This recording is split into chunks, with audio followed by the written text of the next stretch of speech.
નમસ્કાર વિદ્યાર્થી મિત્રો, આજે આપણે સમય અને અસમય એના વિશે ભણવાનું છે.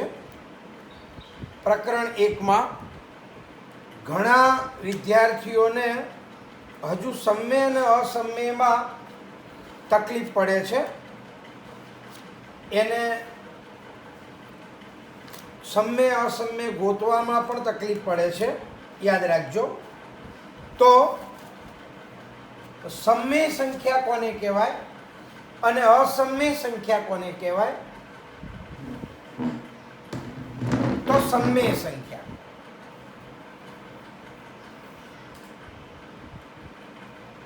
સમય સંખ્યા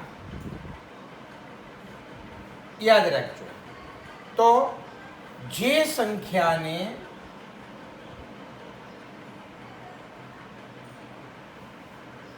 પૂર્ણાંક p અને શૂન્યેતર પૂર્ણાંક, અહીંયા આ શબ્દ વાપરવો પડે, શૂન્ય સિવાયનો, એટલે શૂન્યેતર પૂર્ણાંક q માટે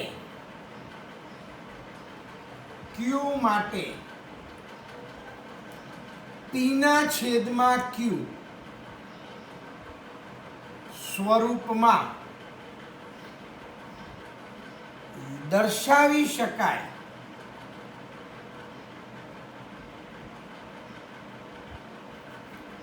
તેને સમય સંખ્યા કહે છે.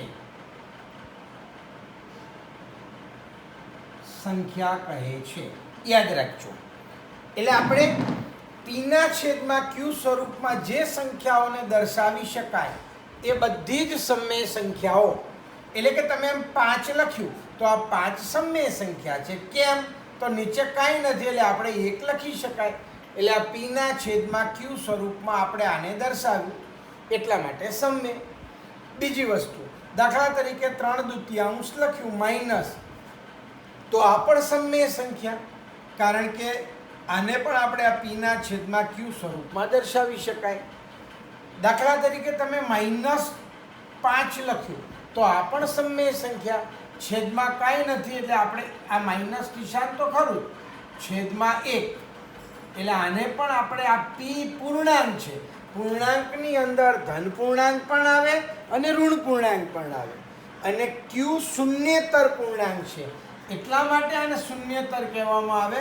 દાખલા તરીકે તમે 5 ના છેદમાં 0 લખો તો આનો જવાબ 0 થાય, બરોબર? ઘણા આને 0 કહે છે, પણ આ 0 ના થાય. છેદમાં 0 આવે એટલે એને અવ્યાખ્યાયિત કહેવાય, અને અવ્યાખ્યાયિત કહેવાય એટલે આ શક્ય નથી. એટલા માટે આપણે અહીંયા છેદ માટે શબ્દ વાપર્યો શૂન્યેતર પૂર્ણાંક. શૂન્ય સિવાયનો પૂર્ણાંક q છે, શૂન્ય નથી, એમ આનો મતલબ એમ. તો આ સમય સંખ્યાઓ છે, આવડી લેજો. હવે સમય સંખ્યાઓ કઈ કઈ સમય સંખ્યાઓમાં આવે, આપણે એને વિભાગ પાડીને લખીએ છીએ. વિભાગ પાડીને તો બધી જ પૂર્ણાંક સંખ્યાઓ એક વસ્તુ,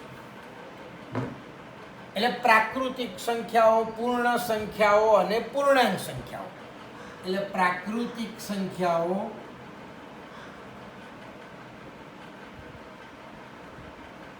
પૂર્ણ સંખ્યાઓ અને પૂર્ણાંક સંખ્યાઓ.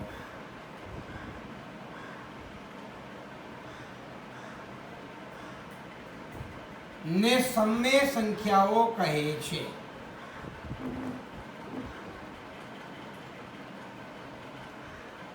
સમય સંખ્યાઓ કહે છે, યાદ રાખજો. બધી જ પ્રાકૃતિક સંખ્યાઓ એ સમય સંખ્યાઓ છે, બધી પૂર્ણ સંખ્યાઓ એ સમય સંખ્યાઓ છે, બધી પૂર્ણાંક સંખ્યાઓ એ પણ સમય સંખ્યાઓ છે.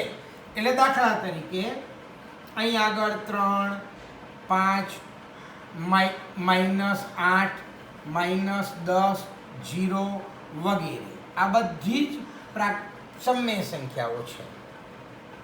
બીજું, અપૂર્ણાંક સંખ્યાઓ. અપૂર્ણાંક સંખ્યાઓ ને સમમેય સંખ્યા કહે છે.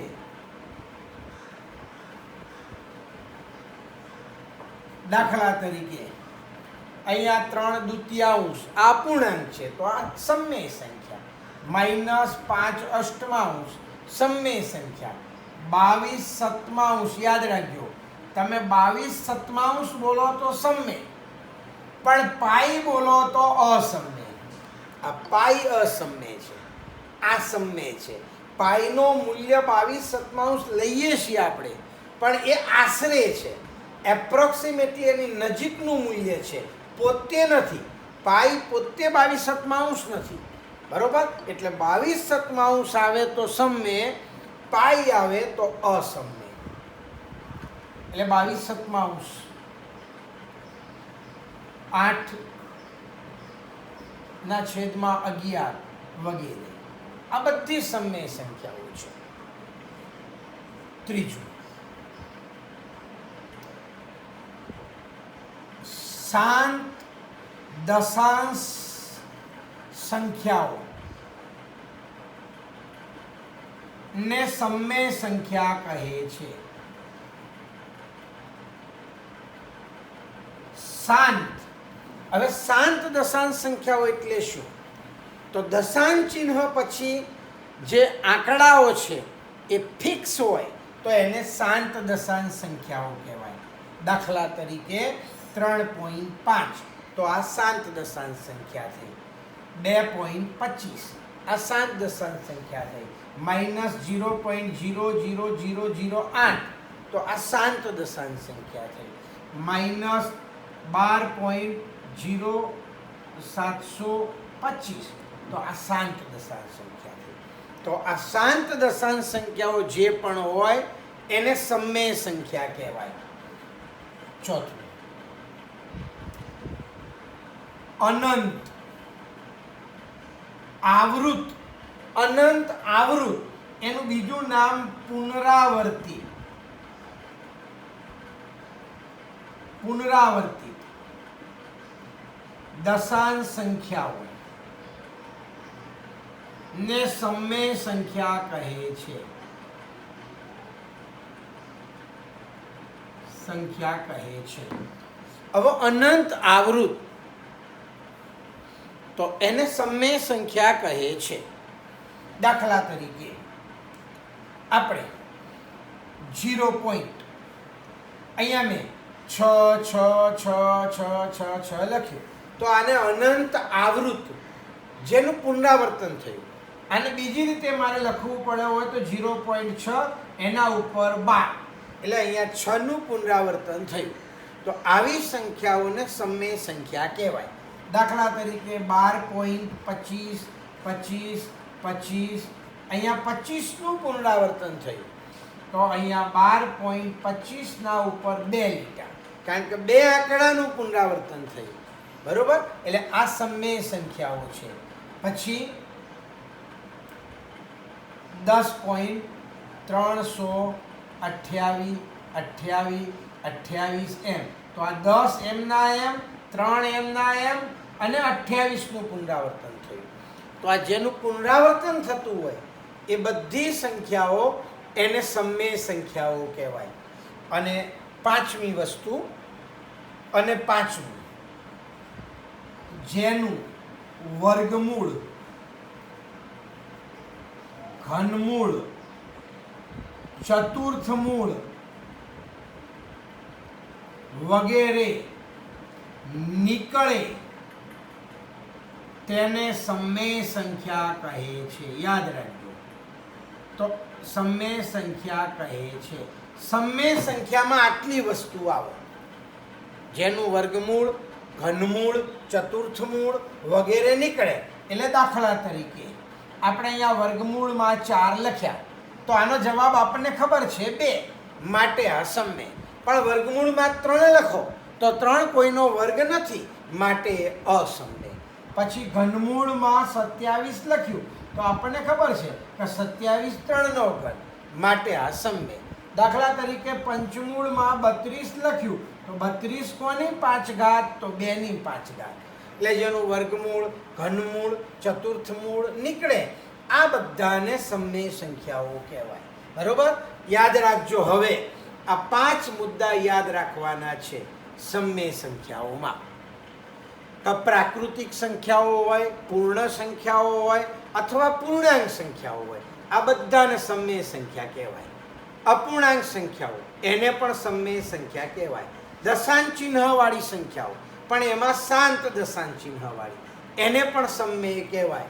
પુનરાવર્તિત દશાંશવાળી એને પણ સમમેય કહેવાય. જેનું વર્ગમૂળ, ઘનમૂળ, ચતુર્થમૂળ નીકળે છે એને પણ સમમેય કહેવાય. એટલે સમમેયમાં આટલી વસ્તુ આવે. હવે સવાલ થાય, સાહેબ અસમમેય સંખ્યા કોને કહેવાય? તો યાદ રાખજો, અહીંયા અસમમેય સંખ્યા આગળ મેં લખ્યું, અસમમેય સંખ્યા. તો અસમમેય સંખ્યામાં આટલું કે જે સંખ્યાને પૂર્ણાંક p અને શૂન્યેતર પૂર્ણાંક q માટે p ના છેદમાં q સ્વરૂપમાં અહીંયા દર્શાવી શકાય એની જગ્યાએ ન દર્શાવી શકાય, ન દર્શાવી શકાય તેને અસમમેય સંખ્યા કહે છે. યાદ રાખજો, અસમમેય સંખ્યા કહે છે. બીજા શબ્દોમાં જે સંખ્યા સમમેય નથી એ બધી અસમમેય સંખ્યાઓ થઈ. જે સમમેય ન હોય એ અસમમેય સંખ્યાઓ કહેવાય.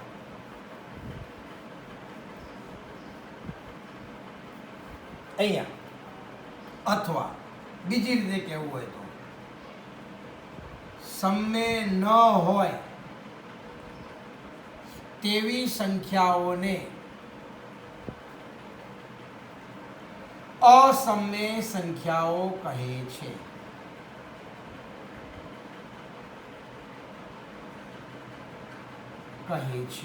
યાદ રાખજો, અસમમેય સંખ્યાઓમાં આપણે 2 જ વસ્તુ યાદ રાખવાની છે.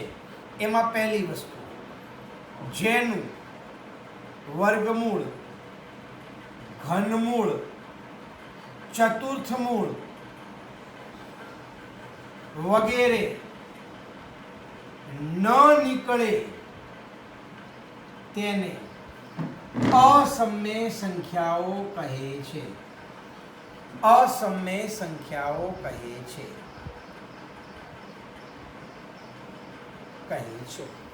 દાખલા તરીકે વર્ગમૂળમાં 2, આ 2 કોઈનો વર્ગ નથી એટલે આને અસમમેય કહેવાય. વર્ગમૂળમાં 3 અસમમેય કહેવાય. વર્ગમૂળમાં 4 સમમેય કહેવાય. વર્ગમૂળમાં 5 અસમમેય કહેવાય. વર્ગમૂળમાં 6 અસમમેય કહેવાય. વર્ગમૂળમાં 7 અસમમેય કહેવાય.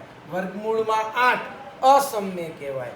વર્ગમૂળમાં 9 નો તમે તો એને સમમેય કહેવાય. કારણ કે 9 કોનો વર્ગ? 3 નો. એટલે વર્ગમૂળમાં 10 એ પ્રમાણે. બરોબર? એ પ્રમાણે ઘનમૂળમાં 2, ઘનમૂળમાં 4, ઘનમૂળમાં 9 આ અસમમેય કહેવાય. કારણ કે 9 કોઈનો ઘન નથી. તો આ બધી અસમમેય સંખ્યાઓ છે. ઓકે? અને બીજું અનંત, અનાવૃત એટલે આવૃત ના હોય, અનંત અનાવૃત દશાંશ સંખ્યાઓ ને અસમમેય સંખ્યાઓ કહે છે. યાદ રાખજો, આ ખાસ સમજજો. અનંત અનાવૃત એટલે જેનું પુનરાવર્તન ના થતું હોય એવી સંખ્યાઓ. દાખલા તરીકે તમને પૂછાય કે અસમમેય સંખ્યાના ઉદાહરણ આપો. 5 અને 8 વચ્ચેની 3 અસમમેય સંખ્યા લખો. તો આપણે 5 અને 8 વચ્ચેની 1 લાખ અસમમેય સંખ્યા લખાય. ઇવન 5 અને 6 વચ્ચેની પણ અસંખ્ય સમમેય સંખ્યા લખાય. તમે ગમે તે લખો. 0 ને 1 વચ્ચેની પણ અસંખ્ય લખાય. તો જુઓ, દાખલા તરીકે હું લખું છું 0.1 કર્યું, પછી મેં 1 0 લખ્યું, પછી ફરી 1 કર્યું, 2 0 લખ્યું, 1 કર્યું, 3 0 લખ્યું, 1 4 0 1 5 0 1 ડેશ ડેશ ડેશ. તો આને અસમમેય સંખ્યા કહેવાય. બીજું કોઈ ઝીરોનું અહીં આ રીતના કર્યું, એની જગ્યાએ કોઈ આમ કરે 0.1, પછી 0, પછી 2 એકડા 0, 3 એકડા 0, 4 એકડા 0, 5 એકડા 0, ડેશ ડેશ ડેશ. તો આને પણ અસમમેય સંખ્યા કહેવાય. તમે ગમે તે આંકડો લઈ શકો એમ, બરોબર. દાખલા તરીકે 8 પોઈન્ટ, અહીંયા મેં 2 લીધું 0, બરોબર. પછી 2, 2 0, 2 3 0, 2 4 0, 2 ડેશ ડેશ ડેશ એમ. તમે ગમે તે. ચોથું દાખલા તરીકે 12 પોઈન્ટ. એવું જરૂર નથી કે અહીંયા કોઈએ 10 લખ્યું, 20 લખ્યું, 50 લખ્યું, 70 લખ્યું, 80 લખ્યું, 20 લખ્યું, 90 લખ્યું, 70 લખ્યું, આમ કે જેનું પુનરાવર્તન ના થતું હોય એવી સંખ્યાઓ, તો એને અસમમેય સંખ્યાઓ કહેવાય. અને આ ત્રીજું પાઈ એ અસમમેય સંખ્યા છે. એટલે યાદ રાખજો, પાઈ અસમમેય સંખ્યા છે. માટે તમે આના ઉપરથી તમે પાઈ વત્તા 3 લખો તો એ અસમમેય કહેવાય. કોઈ એમ લખે 2 પાઈ તો એ અસમમેય. કોઈ એમ લખે પાઈના છેદમાં 8 તો એ અસમમેય. કોઈ એમ લખે 2 પાઈ વત્તા 3 અસમમેય. એટલે જેમાં પાઈ આવે એ બધી સંખ્યાઓને અસમમેય સંખ્યાઓ કહેવાય. બરોબર. તો આ વાત થઈ અસમમેય સંખ્યાઓની. ચલો બેસી ગયું મગજમાં સમમેય સંખ્યાઓ અને અસમમેય સંખ્યાઓ. આ બે વસ્તુ તમારે મગજમાં બેસાડવાનું છે. હવે આપણે અસમમેય સંખ્યાઓ ને આપણે સાબિત કરવાની છે. મગજમાં રાખજો. તો દાખલા તરીકે આ પરીક્ષામાં ખાસ પૂછાય અગત્યનું.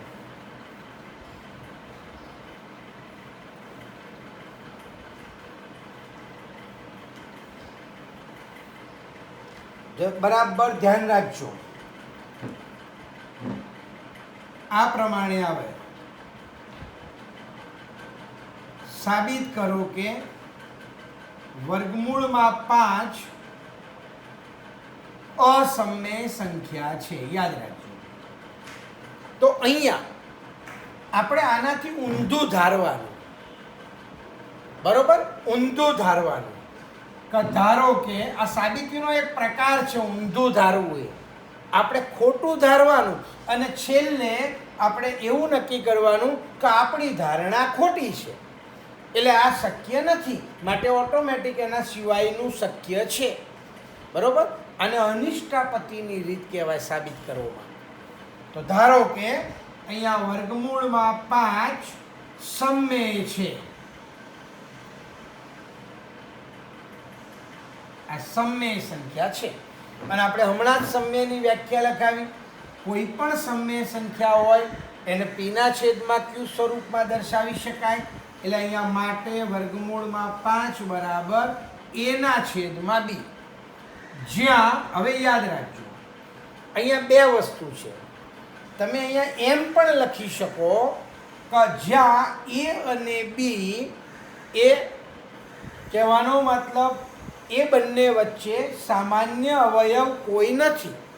બરોબર. બંને વચ્ચે સામાન્ય અવયવ કાઢી નાખેલા હોય એટલે આ બંને એ અવિભાજ્ય સંખ્યાઓ છે. તમે એમ પણ લખી શકો. અને એમ ના લખો તો આપણે આ જ રાખવાનો નિયમ કે બંને વચ્ચે કોઈ સામાન્ય સંખ્યા નથી. એનો મતલબ બંનેનો ગુસા, એટલે ગુસા એ બી બરાબર 1. આમ જ યાદ રાખવાનું આપણે. ગુસા એ બી બરાબર 1. આનો મતલબ શું કે દાખલા તરીકે તમે 12 છેદમાં 18 લખ્યું તો આ ના ચાલે, કારણ કે હજુ આને ઉડે છે. તો આ 6 દુ 12, 6 તરી 18, એટલે આપણે આને લખવું પડે 2 છેદમાં 3. એટલે આ 2 છેદમાં 3 હવે કોઈ બંને વચ્ચે કોમન અવયવ નથી, એટલે આનો ગુસા 1 કહેવાય એમ.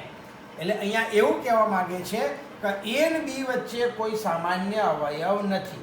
એટલે કહેવાનો મતલબ એ બંને પરસ્પર અવિભાજ્ય પૂર્ણાંકો છે.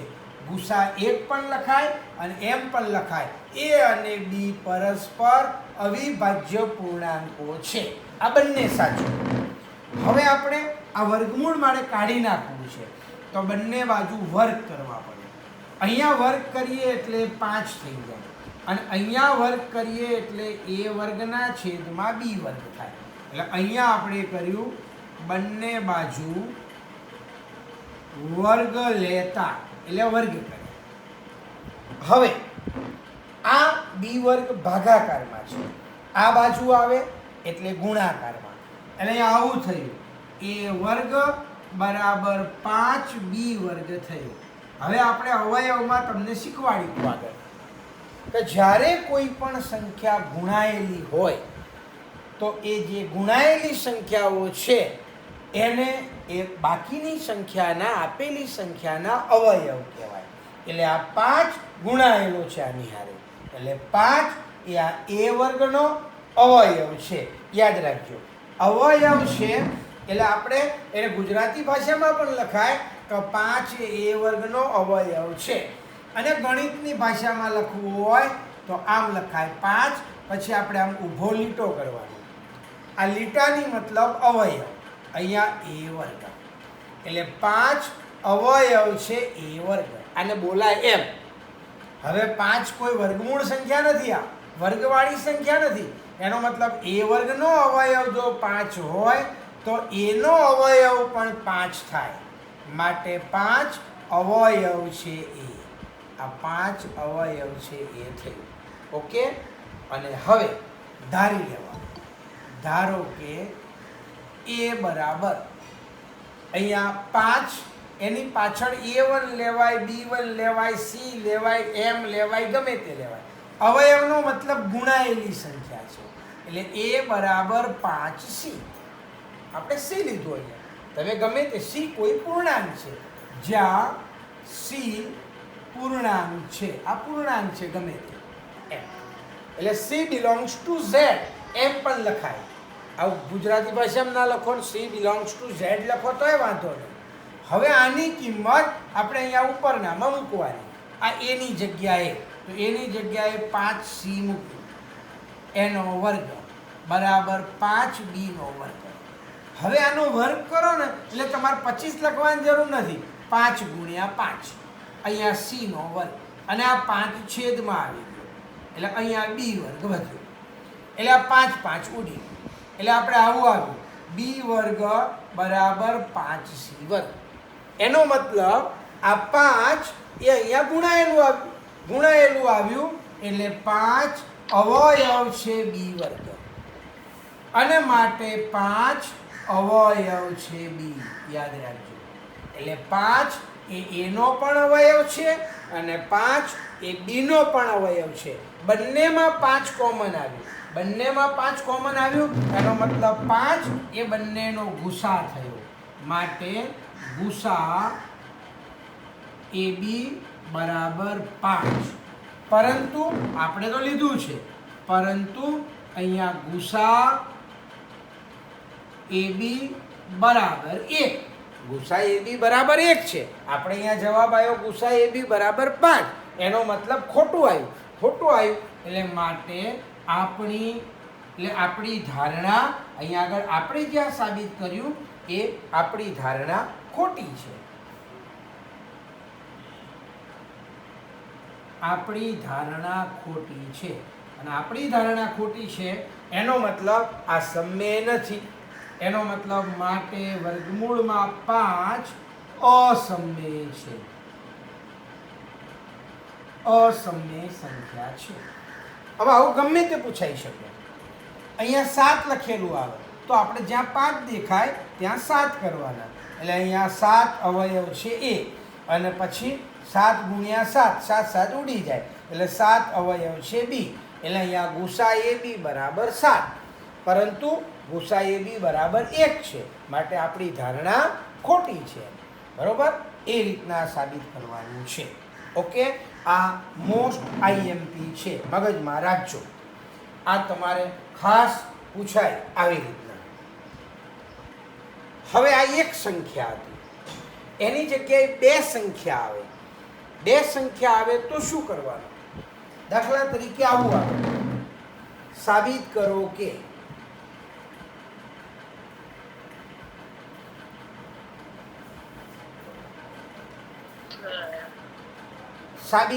કે અહીંયા 3 + 2 વર્ગમૂળમાં 5 અસમમેય છે.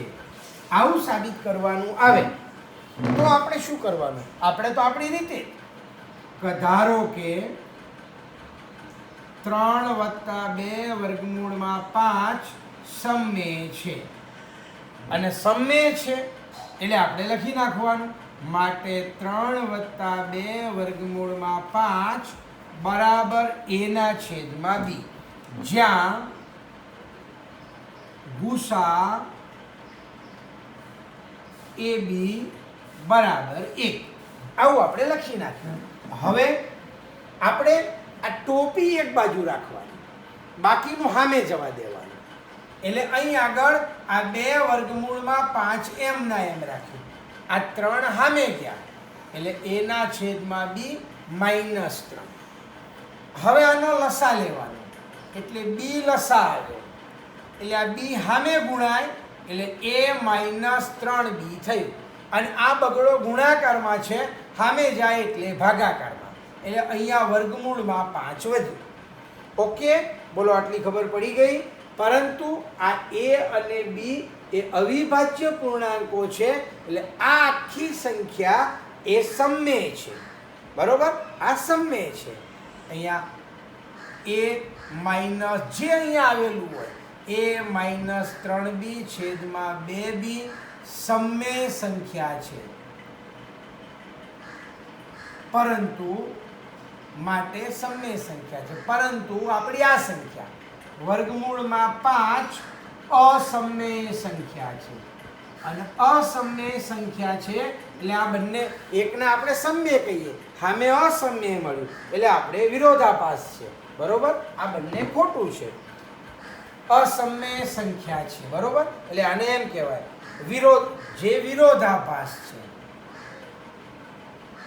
જે વિરોધાભાસ છે માટે આપણી ધારણા ખોટી છે. આપણી ધારણા ખોટી છે, અને ખોટી છે એટલે આ સમમેય નથી. માટે 3 + 2 વર્ગમૂળમાં 5 અસમમેય છે. યાદ રાખજો. આવું ગમે તે આવે, ગુણાયેલું પણ આવે સાથે બાજુમાં, અથવા માઇનસ વાળું પણ આવે, પ્લસ વાળું પણ આવે, ગમે તે આવી શકે એમ. તો આ પ્રમાણે ગણવાનું. આપણે વર્ગમૂળ એક બાજુ રાખવાનું અને બાકીનું બધું સામે લઈ જવાનું. અને જે સામે લઈ ગયા એ સમમેય છે, અને આપણે જે વર્ગમૂળ છે એ અસમમેય છે, એટલે વિરોધાભાસ. એટલે આપણી ધારણા ખોટી છે. જુઓ, હજુ એક ઉદાહરણ લઈએ. દાખલા તરીકે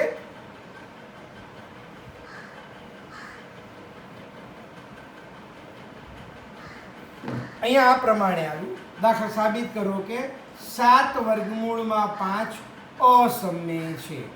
ગુણાયેલું છે, ભાગાકાર વાળું પણ આવે તો આપણે ધારી લેવાનું. ધારો કે 7 વર્ગમૂળમાં 5 સમમેય છે. આ સમમેય છે આપણે ધાર્યું.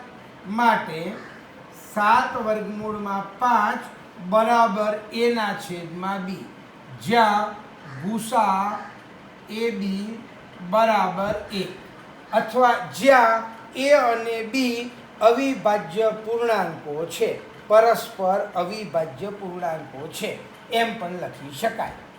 હવે અહીંયા મારે આ ટોપી એક બાજુ રાખવી છે, તો આ ગુણાકારમાં છે, સામે જાય તો ભાગાકારમાં, એટલે સીધું વર્ગમૂળમાં 5 બરાબર a/7b. એક બાજુ ટોપી આવી ગઈ એટલે આ બાકી વધ્યું, તો આપણે લખવાનું. બરોબર, આપણે લખવાનું. શું લખવાનું? કે a/, માટે અહીંયા a/7b એ સમમેય સંખ્યા છે, પરંતુ વર્ગમૂળમાં 5 અસમમેય સંખ્યા છે, એટલે જે વિરોધાભાસ છે. જે વિરોધાભાસ છે, માટે આપણી ધારણા ખોટી છે. આપણી ધારણા ખોટી છે અને માટે 7 વર્ગમૂળમાં 5 અસમય છે. યાદ રાખજો. હવે કોઈને સવાલ થાય કે સાહેબ 2 ટોપી આવે તો શું કરવાનું? દાખલા તરીકે 2 ટોપી આવે તો આપણે શું કરવાનું? એમ દાખલા તરીકે આવું આવે કે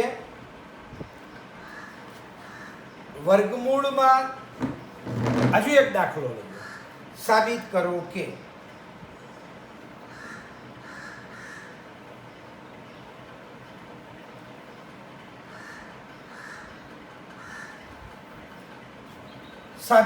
કે વર્ગમૂળમાં 3 વત્તા વર્ગમૂળમાં 5 અસમય છે. આવું 2 ટોપી આવે તો શું કરવાનું? એટલે આપણે ઊંધું જ ધારવાનું કે ધારો કે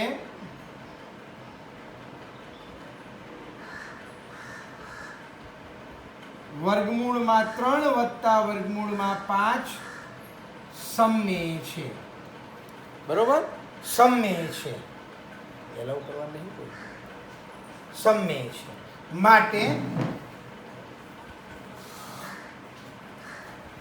હવે આ સમય સંખ્યા છે એને તમે x પણ ધારી શકો, p ના છેદમાં q પણ ધારી શકો. એટલે માટે વર્ગમૂળમાં 3 વત્તા વર્ગમૂળમાં 5 બરાબર p ના છેદમાં q, અથવા a ના, આપણે જે ચાલે છે એમાં a ના છેદમાં b, જ્યાં ગુસા ab બરાબર 1. આ લઈ લીધું આપણે. હવે 2 વર્ગમૂળ વાળા પદ આવતા હોય તો આપણે 1 વર્ગમૂળ વાળું પદ મારે કરવું છે, તો 2 બાજુ વર્ગ લેવાનો. અહીંયા વર્ગ લઈએ એટલે વર્ગમૂળમાં 3 વર્ગમૂળમાં 5 આખાનો વર્ગ.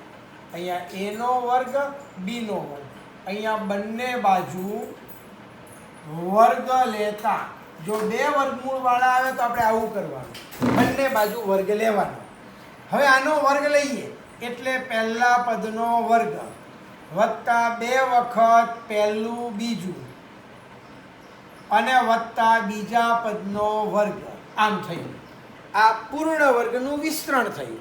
a વત્તા b આખાનો વર્ગ તો a વર્ગ વત્તા 2ab વત્તા b વર્ગ. એની રીતે આપણે આનું વિસ્તરણ કર્યું એટલે બરાબર અહીંયા a વર્ગના છેદમાં b વર્ગ થયો. હવે વર્ગમૂળમાં 3 નો વર્ગ એટલે 3. હવે યાદ રાખજો, આ બંને અસમય સંખ્યાઓનો ગુણાકાર અંદર થઈ જાય. 5 તરી 15. સમયનો અસમયનો ગુણાકાર ના થાય. સમય સમયનો ગુણાકાર થાય, અસમય અસમયનો ગુણાકાર થાય. અહીંયા વર્ગમૂળમાં 5 નો વર્ગ 5 એટલે a વર્ગના છેદમાં b વર્ગ. એટલે હવે 1 વર્ગમૂળ આવી ગયું આપણું. આ 2 વર્ગમૂળ હતું એની જગ્યાએ 1 વર્ગમૂળ આવ્યું. આ 1 વર્ગમૂળ કરવા માટે આપણે વર્ગ લીધો. હવે વર્ગમૂળ વાળું પદ એક બાજુ રાખવાનું એટલે 2 વર્ગમૂળમાં 15 એક બાજુ. અહીંયા 3 વત્તા 5 એટલે 8. 8 સામે જાય એટલે a વર્ગના છેદમાં b વર્ગ -8. હવે અહીંયા b વર્ગ લસા આવે. આ b વર્ગ લસા એટલે સામે જાય એટલે a વર્ગ -8b વર્ગ. આપણે આની હારે કાંઈ લેવા દેવા નહીં, અહીંયા જે આવવું હોય આવો. આ બગડો ગુણાકારમાં છે, સામે જાય એટલે ભાગાકારમાં. અહીંયા વર્ગમૂળમાં 15 આવ્યો એટલે આ જે વસ્તુ આવ્યું બરોબર એને લખવાનું. માટે a વર્ગ જે હોય -8b વર્ગ છેદમાં 2b વર્ગ સમય સંખ્યા છે. આ સમય સંખ્યા છે, પરંતુ આ ટોપી આવી વર્ગમૂળમાં 15 અસમય સંખ્યા છે. અસમય સંખ્યા છે માટે આ વિરોધાભાસ છે. માટે આ વિરોધાભાસ છે અને વિરોધાભાસ છે માટે આપણી ધારણા ખોટી છે. અને આપણી ધારણા ખોટી છે માટે આપણા વર્ગમૂળમાં 3 વત્તા વર્ગમૂળમાં 5 અસમમેય છે. ઓકે, તો આ સમમેય અને અસમમેયની વાત થઈ આપણે. ઓકે, તો આ સમમેય અસમમેય કેમ સાબિત કરાય એ આપણે તમને આ શીખવાડ્યું. હવે આપણે શાંત દશાંશ સંખ્યા હોય અથવા પુનરાવર્તિત દશાંશ સંખ્યા હોય એને આપણે પીના છેદમાં ક્યુ સ્વરૂપમાં લખતા શીખવાનું છે.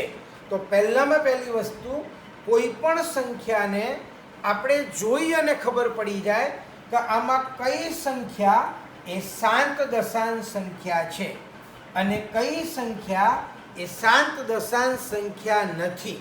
એ આપણે પહેલાં નક્કી કરવાનું કે કઈ સંખ્યા શાંત છે અને કઈ સંખ્યા શાંત દશાંશ સંખ્યા નથી. મગજમાં રાખજો.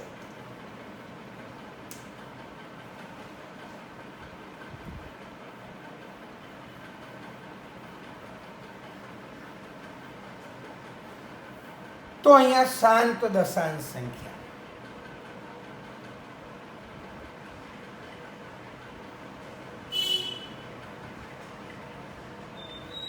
શાંત દશાંશ સંખ્યા. તો અહીંયા કહેવાનો મતલબ, જે આપણે દશાંશ સંખ્યા છે એના છેદમાં જે સંખ્યા છે એ 2 અને 5ના ગુણકમાં જ હોય, બરોબર, તો એને શાંત દશાંશ સંખ્યા કહેવાય. આપણે છેદના અને અંશના અવયવ પાડવાના. અને છેદમાં આપણાની વ્યાખ્યા નથી પૂછાતી, બરોબર, તો છેદમાં 2m અને 5n સ્વરૂપે હોય, યાદ રાખજો.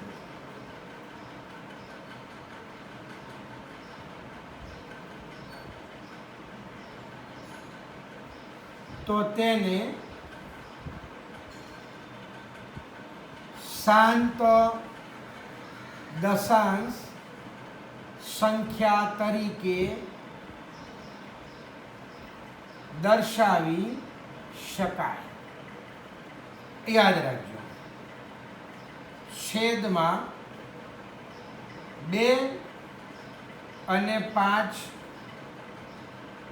સિવાયની કોઈ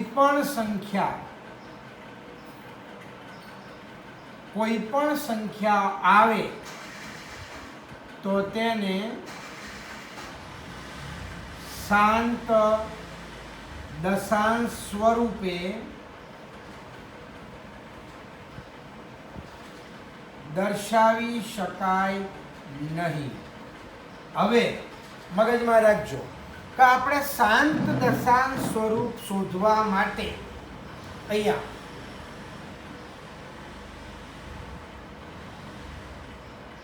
શાંત દશાંશ સ્વરૂપ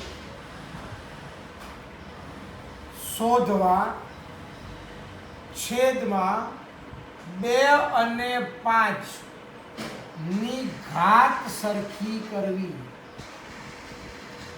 એની ઘાત સરખી કરવાની. 2 અને 5 ની ઘાત સરખી કરીએ એટલે એ શાંત દશાંશ સ્વરૂપ અહીંયા આવી જાય. ચલો યાદ રાખજો.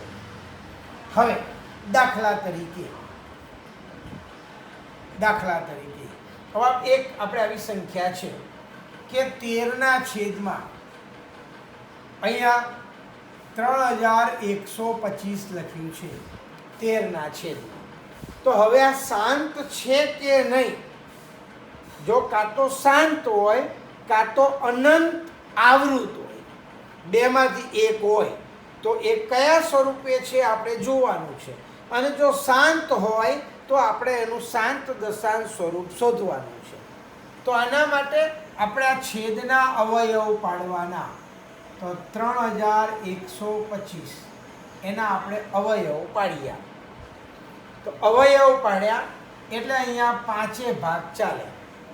5 6 30, 5 2 10, 5 5 25. ફરી 5 ભાગ ચાલે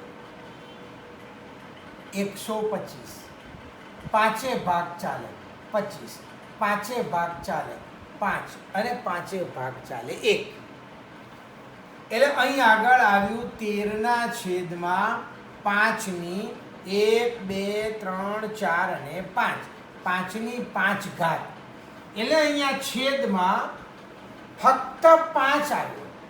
એટલે છેદમાં 5 આવે, 2 આવે અથવા 5 અને 2 બંને આવે તો આપણે એને શાંત દશાંશ સ્વરૂપે દર્શાવી શકાય. એટલે આ સંખ્યા છે એને શાંત દશાંશ સ્વરૂપે દર્શાવી શકાય, કારણ કે છેદમાં 5 આવ્યું માટે. તો હવે આનું શાંત દશાંશ સ્વરૂપ શું થાય?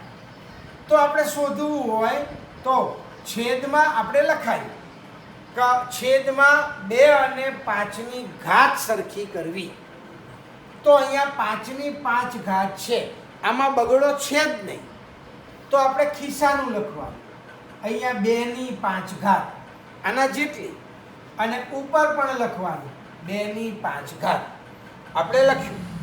તો અહીંયા હવે ઉપર આ 13 અને 2ની 5 ઘાત એટલે 2 ગુણ્યા 2 ગુણ્યા 2 ગુણ્યા 2 ગુણ્યા 2 એટલે 2 દુ 4 દુ 8 દુ 16 દુ 32. એટલે આપણે અહીંયા 32 આવે છેદમાં 5ની 5 ઘાત અને ગુણ્યા એટલે 2ની 5 ઘાત એટલે આ બે ભેગું લઈ લેવાનું એટલે 5 ગુણ્યા 2 આખાની 5 ઘાત. એટલે અહીંયા 32 ગુણ્યા 13 કરો તમે એટલે 416 થાય. એટલે 416 અને છેદમાં 10ની 5 ઘાત. 10ની 5 ઘાત એટલે 5 આંકડા પછી પોઈન્ટ મૂકવાનું. એટલે અહીંયા 416 લખ્યા, બરોબર. 3 આંકડા છે તો 2 વધારાના મીંડા મૂકવાના અને પછી પોઈન્ટ મૂકવાનું. એટલે આને શાંત દશાંશ સંખ્યા કહેવાય.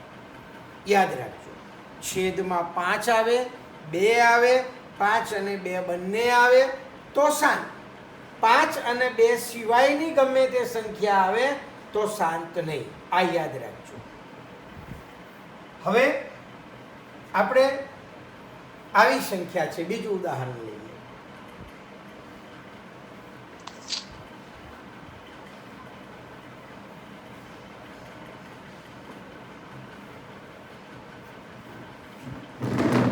બીજું ઉદાહરણ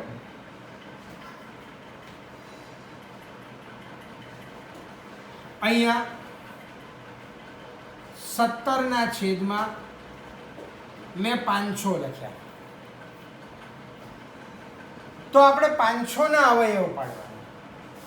આ 500ના અવયવ પાડીએ તો 2 250, 2 125, હવે 5 25, 5 5, 5 1. એટલે અહીંયા ઉપર 17 આવ્યા, નીચે 2ની 2 ઘાત અને 5ની 3 ઘાત આવી. મગજમાં રાખજો. એટલે છેદમાં 2 અને 5ની જ ઘાત આવી, ખાલી બીજી કોઈ સંખ્યા આવતી નથી. 2 અને 5 આવે તો એને શાંત દશાંશ સ્વરૂપે દર્શાવી શકાય. તો અહીંયા શાંત દશાંશ સ્વરૂપે દર્શાવી શકાય. યાદ રાખજો. તો કેવી રીતના? તો હવે આપણે એને દર્શાવી હોય તો ઉપર તો એમના એમ, આ નીચે પણ એમના એમ. હવે જોવાનું તો બંનેમાં મોટી ઘાત કોની છે? તો 5ની 3 ઘાત છે. તો મારે આ 2ની પણ 3 ઘાત કરવી પડે, અને 2ની 2 ઘાત છે. 3 ઘાત કરવા માટે એક બગડો ઘટે તો ઉપર નીચે 2 વડે ગુણવું પડે. એટલે ઉપર થયું 17 ગુણ્યા 2 એટલે 34, અને નીચે થયું 2ની 3 ઘાત અને 5ની 3 ઘાત એમ. એનો મતલબ અહીંયા 34ના છેદમાં 10ની 3 ઘાત, અને 10ની 3 ઘાત એટલે 3 આંકડા પછી પોઈન્ટ મૂકવાનું. અહીંયા 34 છે તો અહીંયા એક મીંડું વધારાનું મૂકવાનું એટલે 0.034. આ યાદ રાખજો એમ. ઓકે. હવે ત્રીજો દાખલો. એટલે આ ખાસ બંનેની ઘાત સરખી કરવાની છે અહીંયા આપણે. ત્રીજો એમાં આવું છે 29/343. 343 છે તો ઉપર તો 29 નું કઈ ના થાય. 343 ના આપણે અવયવો પાડીએ તો 7 ભાગ ચાલે. 7 ભાગ ચાલે 343 એટલે આપણને ખબર છે 7 ચોક 28, 7 નવા 63. અહીંયા હવે 7 ભાગ ચાલે 7 અને 7 1. જો આપણે તમને ઘન અને વર્ગ એટલા માટે જ પહેલાં લખાવીએ છીએ કે ઘન અને વર્ગ તમે મોઢે કરી દો તો આ બધું ફટાફટ આવડવા માંડે. આપ જે સાઈડમાં કર્યું ને મેં આવું કરવું ના પડે. એટલે અહીંયા આગળ આવ્યું 7 ની 3 ઘાત. એટલે બગડા અને પાંચડા સિવાયની કોઈ પણ સંખ્યા આવે એટલે આપણે લખી નાખવાનું કે એને શાંત દશાંશ સ્વરૂપે દર્શાવી શકાય નહીં. અહીંયા શાંત દશાંશ સ્વરૂપે દર્શાવી શકાય નહીં. એટલે આનું આગળ હવે કંઈ નહીં કરવાનું. એટલે આ કેવી સંખ્યા છે તો આ એમ લખવાનું તે અનંત આવૃત દશાંશ સંખ્યા છે. અનંત આવૃત દશાંશ સંખ્યા છે. ઓકે. છેદમાં 2 અને 5 સિવાયની ગમે તે વધે એટલે તમારે લખી જ નાખવાનું કે આ દાખલા તરીકે હજુ એક ઉદાહરણ લઈએ કે 77 એના છેદમાં 210. તો આપણે આ ઉપર 77 ના અવયવ પડે છે 7 × 11 અને 210 ના અવયવ પડે છે તો 2 ભાગ ચાલ્યો 105, 3 ભાગ ચાલ્યું 35, પછી 5 ભાગ ચાલ્યું 7 અને 7 ભાગ ચાલ્યું 1. એટલે અહીંયા આગળ નીચે આવ્યા 2 × 3 × 5 × 7. એટલે આપણા 7 7 ઉડી ગયા. એટલે અહીંયા વધ્યું 11 ના છેદમાં આ 11 ના છેદમાં 2 × 3 × 5. અહીંયા 2 અને 5 છે પણ વધારાનું શું આવ્યું 3 આવ્યું. એટલે 2 અને 5 સિવાયની કોઈ પણ સંખ્યા આવે એટલે આપણે લખી નાખવાનું કે એ શાંત દશાંશ સ્વરૂપે દર્શાવી શકાય નહીં. એટલે આને શાંત